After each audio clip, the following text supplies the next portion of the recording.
ये हैं बिहार के one man show Khan sir. Khan sir के जलवे से ज़्यादा तो जलजले हैं। जलवा यूं समझो कि सिपाही से लेकर यूपीएससी तक सबकी तैयारी अकेले ही करा देते हैं। और जलजला देखना है तो यूं समझो कि साल का ऐसा कोई महीना नहीं है जब खान सर सोशल मीडिया पर चर्चा में ना रहे। अभी हाल ही में अपनी शादी को लेकर चर्चा में रहे कि मैम ने घूंघट क्यों नहीं खोला, और सोशल मीडिया पर कुछ नाजायज जेठ और ससुरों का यह कहना था कि भाई घूंघट खोलना था। यह चर्चा अभी ठंडी ही नहीं पड़ी कि खान सर ने अदिति त्यागी को एक इंटरव्यू दिया और उस पॉडकास्ट में कुछ ऐसे उन्होंने बवाल वाले बयान दे दिए जिनको लेकर खान सर फिर चर्चा में आ गए। अब यहाँ से दो प्रश्न उठेंगे। क्या खान सर इस प्रकार के बयानबाजी सिर्फ इसलिए करते हैं कि वो सस्ती पब्लिसिटी पा सकें, या फिर वास्तव में इस प्रकार की बयानबाजी में कोई सच्चाई है? सस्ती पब्लिसिटी के लिए तो नहीं है, क्योंकि इनके पास खुद इतना बड़ा यूट्यूब चैनल है कि कई लाख मिलियंस में व्यू आते हैं, तो सस्ती पब्लिसिटी इस व्यक्ति को नहीं चाहिए। जिस प्रकार से बेबाक अंदाज से बोलते हैं इससे स्पष्ट है कि यह सच्चाई को सामने लाना चाहते हैं। पॉडकास्ट में उन्होंने बाबा साहब के लिए बोला, पटेल साहब के लिए बोला, राजा हरि सिंह के लिए बोला। जैसे ही उन्होंने राजा हरि सिंह के लिए बोला और जिस लहजे में बोला, तुरंत यह टीचर से कुछ लोगों के लिए राक्षस बन गए और इनके ऊपर थप्पा लग गया कि यह हिंदू विरोधी है। क्या सच में खान सर हिंदू विरोधी हैं? क्या है इनके बयानों के पीछे की सच्चाई? आइए बयानों का करते हैं पोस्टमार्टम। दूध का दूध और पानी का पानी। शुरू करते हैं। पागल आदमी है हरि सिंह। हरि सिंह विशुद्ध लालची और बहुत ही ज्यादा मतलबी इंसान था। उसके चक्कर में हमें आज तक ये भुगतना पड़ रहा है। सरासर हरि सिंह की गलती थी। उस बैल इंसान को स्विट्जरलैंड बनाना था, कश्मीर को। उसके घर के रिश्तेदारों को लेके गया है पाकिस्तान। औरतों को, उनके घर की कई रिश्तेदारों को उठा ले गया है, तब जाके इसने सरेंडर किया है। देश आजाद हुआ है 15 अगस्त को, सरेंडर करा है 26 अक्टूबर को। तो राजा हरि सिंह को लेकर खान सर ने जो ये बयान दिया है, इस बयान पर मुझे दो आपत्तियां हैं। पहली आपत्ति फैक्ट को लेकर और दूसरी आपत्ति है उनके लहजे को लेकर। और लहजा तो इतना खराब था कि जो राजा हरि सिंह के वंशज थे वो भी नाराज हैं। स्वाभाविक है कि एक शिक्षक को यह लहजा सूट नहीं करता, खासकर जब आप यूपीएससी लेवल का पढ़ा रहे हो। और मैं कहता हूं अगर गालियां देनी ही है, असभ्यता से बात ही करनी है, तो भारत के राजनेताओं से करो, जैसे कि मैं करता हूं। जितनी गालियां हैं वो एक कानून बना देना चाहिए कि सिर्फ भारत के राजनेताओं को गालियां दी जाएंगी। लेकिन उस पर एक शर्त है, अगर कोई राजनेता मर गया है तो वो दिवंगत आत्मा है, भले ही वो कितना भी कमीना रहा हो, उसको गाली नहीं देनी चाहिए।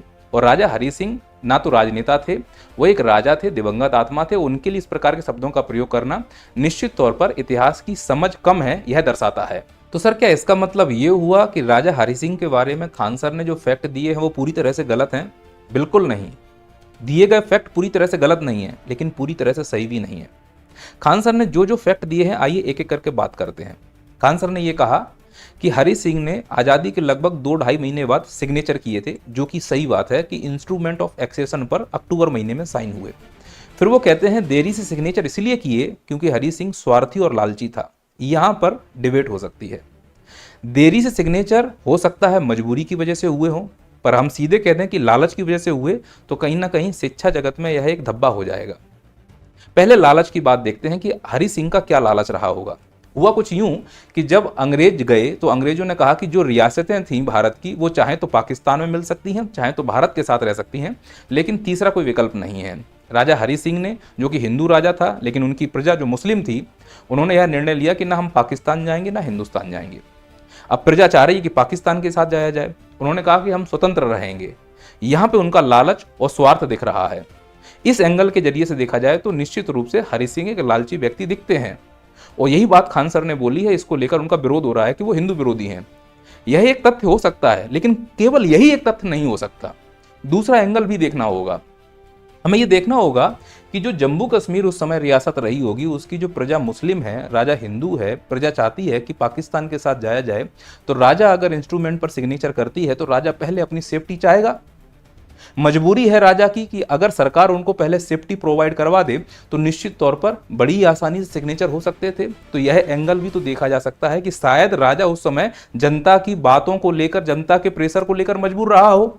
सीधा उसको स्वार्थी और लालची बोल देना कहीं ना कहीं उसके साथ अन्याय होगा, और यह अन्याय खान सर ने किया है। फिर खान सर बोलते हैं कि वह मूर्ख है, बैल बुद्धि है, इसके कहीं कोई प्रमाण नहीं मिलते। और एक यूपीएससी के शिक्षक के द्वारा इस प्रकार की भाषा बोली जाना, मुझे नहीं लगता है कि यह इतिहास के साथ न्याय होगा। निश्चित तौर पर इन शब्दों को खान सर को वापस लेना चाहिए और शिक्षक के तौर पर इस प्रकार की भाषा का प्रयोग नहीं करना चाहिए। मुझसे अगर पूछा जाए तो मैं ये अनुमान लगा सकता हूं कि शायद उस समय ऐसी परिस्थिति बन गई होगी कि राजा हरि सिंह जी को पता ही ना हो कि करना क्या है, इसीलिए सिग्नेचर को लेकर देरी हुई हो। अब इस देरी को चाहे तुम स्वार्थ का नाम दे दो, चाहे मजबूरी का, और इसी को लेकर तुम हरि सिंह के ऊपर टिकड़ा फोड़ सकते हो कि आज जम्मू कश्मीर की जो हालत है उसके लिए हरि सिंह जी जिम्मेदार हैं। पर जम्मू कश्मीर की हालत के लिए केवल हरि सिंह जिम्मेदार हैं, यह पूरी तरह गलत होगा। इसमें भूतपूर्व प्रधानमंत्री श्री जवाहरलाल नेहरू जी का भी योगदान है। आज जम्मू कश्मीर की जो वर्तमान स्थिति है उसमें इनका पूर्ण योगदान भी माना जा सकता है हरि सिंह जी के अलावा। इनको ग्लोबल लीडर बनना था, उसी के चक्कर में पीओके का मुद्दा यूएनओ में फंसा हुआ है। इनको क्षेत्रीय स्तर पर राजनीति का तुष्टीकरण करना था। ये चाहते थे कि शेख अब्दुल्ला प्रधानमंत्री बने राजा हरि सिंह की रियासत में, और शायद इसी को लेकर वाद विवाद हुआ और इंस्ट्रूमेंट ऑफ एक्सेशन में 3 दिन का डिले हुआ। इतना ही नहीं, आज़ादी से पहले प्रधानमंत्री जी ने संसद में एक बयान दिया था जिसमें कहा था कि जम्मू कश्मीर ने अनौपचारिक रूप से विलय का प्रस्ताव दिया है। इसका मतलब उस समय की सरकार इतनी सीरियस नहीं थी जम्मू कश्मीर के विलय को लेकर। अगर होती तो पहली प्राथमिकता जम्मू कश्मीर को दी जाती। इसके बावजूद भी पूरा ठिकरा केवल और केवल राजा हरि सिंह के ऊपर ठोका जा रहा है, तो निश्चित तौर पर कहा जा सकता है कि अन्याय है, और वो भी बदतमीजी के साथ, बैल बुद्धि और मूर्ख बोल देना। अब खान सर ने उनको बैल बुद्धि और मूर्ख बोला, इससे पूरी जनता उनको हिंदू विरोधी मानने लगी। यह भी एक प्रकार की मूर्खता है। खान सर का यह लहजा है बोलने का, ये उनके विचार हैं, ये उनकी आइडियोलॉजी नहीं है कि वो हिंदू विरोधी हो गए। वो बेबाक तरीके से बोलने के लिए जाने जाते हैं। खान सर रक्षाबंधन के समय अपने बहनों से राखी बंधवाते हैं, और राखी ऐसे वैसे नहीं, पूरा हाथ भर जाता है। मौका मिलता है तो वो पाकिस्तान को जिस प्रकार से लताड़ते हैं। ये 2 कौड़ी का पैदा हुआ मेरे दादाजी के बाद पाकिस्तान, ये तुम मुड़ी काट दोगे किसी के अल्लाह अकबर करके और कहोगे कि हम तारीफ करेंगे। मुस्लिमों पर बोलना हो जिस प्रकार से बोलते हैं, जिस भी धर्म के लिए बोलना है वो बोलते हैं, वो जिस पर मुद्दे पर बोलना है वो खुलकर बोलते हैं। गंगा साफ नहीं हो पाई, महंगाई कंट्रोल नहीं हो पाया, किसानों की इनकम डबल नहीं हो पाई। बस शब्दों का चयन थोड़ा उल्टा सीधा होने से उनको हिंदू विरोधी बोल देना, मैं मानता हूं यह पूरी तरह से गलत है। उस पॉडकास्ट में उन्होंने राजा हरि सिंह के बाद एक बयानबाजी और की थी सरदार वल्लभ भाई पटेल को लेकर। आप पहले वो बयान सुनिए, फिर धागे खोलते हैं। सरदार पटेल साउथ में ज्यादा ध्यान दिए थे, नॉर्थ में कश्मीर में जितना उनके पास स्कूल क्षमता थी सरदार पटेल लगा दिए रहते तो आज स्थिति अलग थी। सरदार पटेल कश्मीर में उतना नहीं लगाए जितना बाकी जगहों पर लगाए। तो खान सर ने सरदार पटेल को लेकर जो ये बयान दिया है इसका मैं समर्थन करता हूं, और मुझे लग रहा है इस बयान में बहुत हद तक सच्चाई है। उस समय के दौर को जरा याद करके देखते हैं कि जब माननीय सरदार वल्लभ भाई पटेल पूरे देश को एकता के सूत्र में बांध रहे थे, जो रियासतें बिखरी हुई थी उनको एकीकरण के धागे में जोड़ने में लगे हुए थे, तब उनका पूरा ध्यान दक्षिण भारत की तरफ था। अगर आप स्थिति देखो तो ये उत्तर जहां जम्मू कश्मीर है वहां पाकिस्तान, अफगानिस्तान, चीन इत्यादि अंतर्राष्ट्रीय सीमाएं स्पर्श कर रही हैं। तो जब राष्ट्रीयकरण कर रहे हो तो सबसे पहले उन मुद्दों को सुलझाया जाना चाहिए था जो भविष्य के लिए खतरे हो सकते हैं। चूक तो हुई है, इतिहास से हम कुछ नहीं सीखे। इतिहास हमें सीखना चाहिए, भारत में जितने भी अटैक हुए हैं, भारत जब भी असुरक्षित रहा है इसी मुद्दे को तो लेकर असुरक्षित रहा है। कौन नहीं आया है इस क्षेत्र से, और हमसे ये चूक हुई है कि हम इस क्षेत्र को कवर करने में लग गए, हम इसको पहले प्राथमिकता दे दिए जबकि हमें इस क्षेत्र को प्राथमिकता देनी थी। जो चूक हुई है उस चूक का भुगतान भारत आज भी कर रहा है। इंटरनेशनल लेवल पर जो हम कमजोर हुए हैं उसमें कहीं ना कहीं नीति निर्माताओं के द्वारा ये गलती हुई है, और वो गलती हमें आज भी महसूस हो रही है। इतिहास से हम नहीं सीख पाए, पर इसका मतलब ये नहीं है कि माननीय सरदार वल्लभ भाई पटेल के व्यक्तित्व पर उंगली उठा दी जाए। उस समय क्या परिस्थितियां रही होंगी वो आज हम फील नहीं कर पा रहे हैं। उस समय जो हमारे नेताओं ने निर्णय लिए हैं वो उस समय के हिसाब से सही थे। सभी अपनी परिस्थितियों के हिसाब से निर्णय लेते हैं। उनका कद हमारे नज़रों में हमेशा ऊंचा था, आज भी ऊंचा है और भविष्य में भी ऊंचा रहेगा।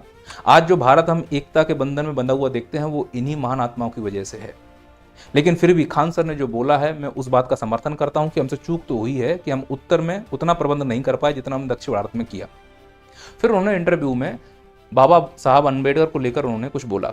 बाबा साहब को लेकर वो क्या बोल रहे हैं सुनिए, फिर उसके भी धागे खोलते हैं।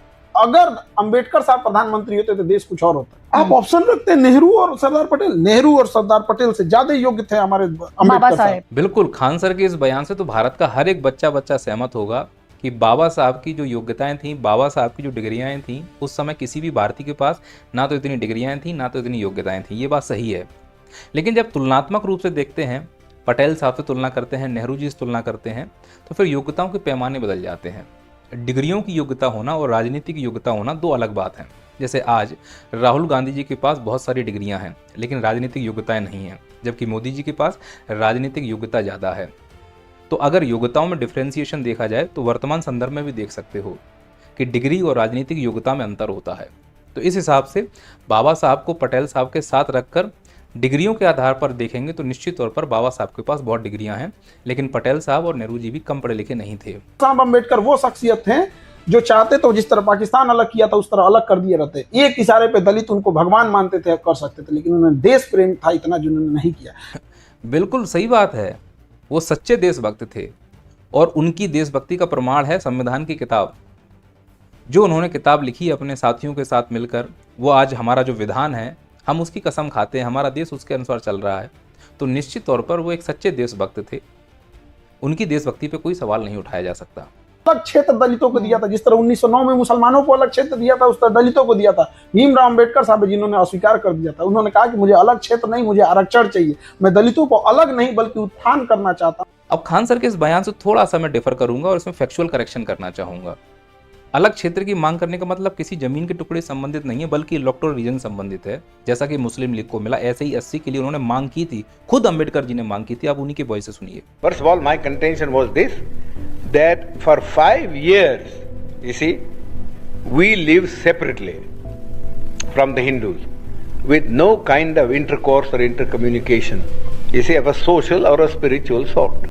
तो 5 साल अलग होने की बात कर रहे हैं, वो तो गांधी जी और अन्य नेताओं के विरोध के चलते यह पूरा नहीं हो पाया।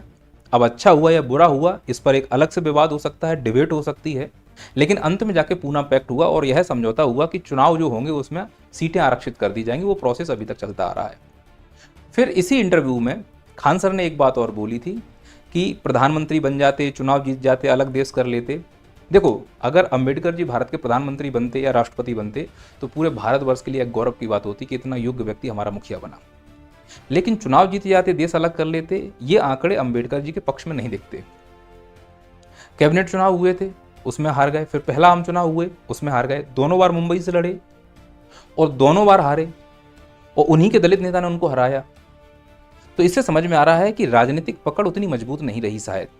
तो ये कह देना कि वो खुद चुनाव जीतकर अलग देश बना लेते थोड़ा सा असंभव लगता है, लेकिन अगर वो प्रधानमंत्री बनते तो निश्चित तौर पर देश कुछ नई दिशा में जरूर होता। फिर इसी इंटरव्यू में खान सर ने अंबेडकर जी की तुलना जिन्ना से की। यहाँ थोड़ी सी मुझे नाराजगी है। जिन्ना से तुलना करने का मतलब आप ये कहना चाह रहे हो कि अंबेडकर जी जिन्ना से ताकतवर हैं। जिन्ना तो कातिल था, सरेआम लोगों को कटवा दिया। तो क्या अंबेडकर जी वैसे ही थे? नहीं। यहाँ जिन्ना से तुलना करके अंबेडकर जी का अपमान कर दिया। और हमारा दुर्भाग्य देखो कि इसके ऊपर हमें डिस्कस भी करना पड़ रहा है। हमारे वीडियो में इसका नाम भी आ रहा है।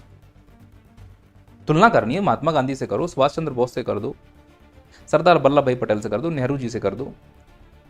और मैं कहता हूं अंबेडकर जी इतने महान थे, उनकी तुलना हो ही नहीं सकती। तो खान सर ने जो कहा कि चुनाव जीत जाते, तो मैं यहां पर करेक्शन करना चाह रहा हूं। देखो, चुनाव जीतकर नेता वो बनते हैं जो चाटुकार हों। अंबेडकर जी चाटुकार नहीं थे, इसीलिए अच्छे नेता नहीं बन पाए।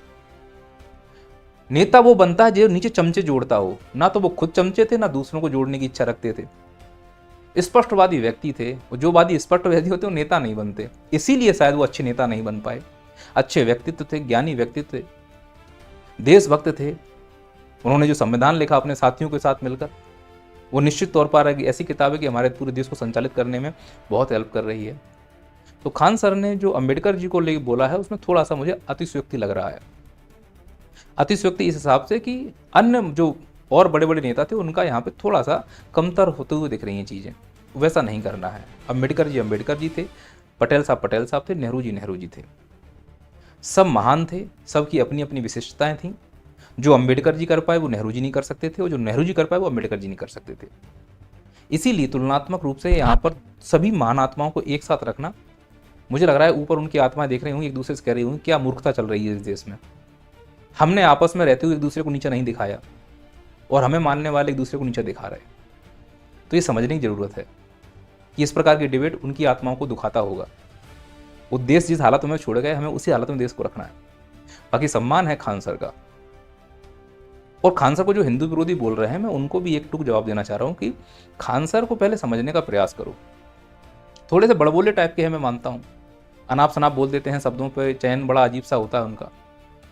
लेकिन किसी को देशद्रोही बोल देना, विरोधी बोल देना, ये हमारी सोच बताता है कि हमें सच सुनने की आदत नहीं है। हम चाहते हैं कि हमें वो सुनाया जाए जो एक्चुअली है, और हकीकत ये है कि हम एक तरफा ही सुनना चाहते हैं।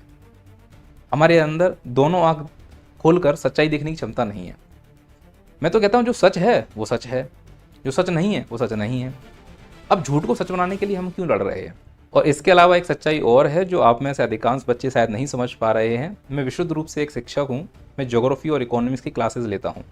इस यूट्यूब चैनल पर केवल मैं सामाजिक और राजनीतिक मुद्दों से संबंधित वीडियो ही अपलोड करता हूँ। यदि आपको किसी एग्ज़ाम की तैयारी करनी है तो डाउनलोड करें नैया पार एप्लीकेशन। वहाँ मेरे द्वारा विभिन्न प्रतियोगी परीक्षाओं की तैयारी कराई जाती है। यदि आप MPPSC की तैयारी कर रहे हैं तो नैया पार का MPPSC संबंधित अलग यूट्यूब चैनल है, नेट JRF का अलग यूट्यूब चैनल है। तो सभी एग्ज़ाम्स के लिए अलग अलग यूट्यूब चैनल्स हैं। यदि आप नेट JRF की तैयारी कर रहे हैं और दिसंबर के लिए टारगेट कर रहे हैं, ज्योग्राफी से करना चाहते हैं, तो 21 जुलाई से चाणक्य बैच नैया पार के एप्लीकेशन पर लाइव मिल जाएगा आपको। एडमिशन स्टार्ट हो चुके हैं, जाकर परचेज़ कर सकते हैं। आप में से अगर कोई MPPSC की तैयारी करना चाहता है, 2026 प्रीलिम्स टारगेट कर रहा है या मुख्य परीक्षा की तैयारी करना चाहता है, उसके भी बैच 21 जुलाई से स्टार्ट हो गए हैं। ऑफर भी चल रहा है 18, 19 और 20। जाइए एडमिशन लीजिए। इसके जो डेमोज़ हैं वो आपको नैया पार यूट्यूब चैनल पर मिल जाएंगे, MPPSC वाले पर। मैं फिर से बोल रहा हूँ, नैया पार के कई सारे यूट्यूब चैनल्स हैं, जिसमें से अभी आप देख रहे हो इस पर केवल और केवल मैं सामाजिक और राजनीतिक मुद्दों पर ही बात करूँगा। तो आप कमेंट करते हैं कि सर आप कब पढ़ाते हैं, तो उसके लिए अलग से पढ़ाने का मैंने बनाया हुआ है। यहाँ पर आकर केवल आपसे गुफ्तगू करने का मेरा मन करता है, इसलिए आ जाता हूँ। नैया पार के एप्लीकेशन पर और भी कई सारे कोर्सेज हैं, जैसे कि time management course, over thinking course, porn addiction छुड़ाने का कोर्स, शेयर मार्केट का कोर्स, एंगर मैनेजमेंट कोर्स, आपके पर्सनल लाइफ से संबंधित भी कोर्स हैं। इसके अलावा अगर आपके बच्चे मोबाइल में दिन भर लगे रहते हैं तो इससे अच्छा है कि नैया पार का एप्लीकेशन डाउनलोड करा दो और उनको कार्टून्स वाले वीडियोस दिखाइए, जैसा कि एप्लीकेशन पर आप देख पा रहे हैं। इससे बच्चों को नई सीख मिलेगी और मोबाइल का एडिक्शन भी नहीं होगा। तो नैया पार आपका परिवार है, डाउनलोड करें नैया पार एप्लीकेशन। सामाजिक राजनीतिक मुद्दों के अलावा हम सब वो आपको प्रोवाइड कराएंगे जो आपके बेहतर भविष्य के लिए अच्छा हो सकता है। मिलते हैं अगले वीडियो में। जय हिंद, जय भारत।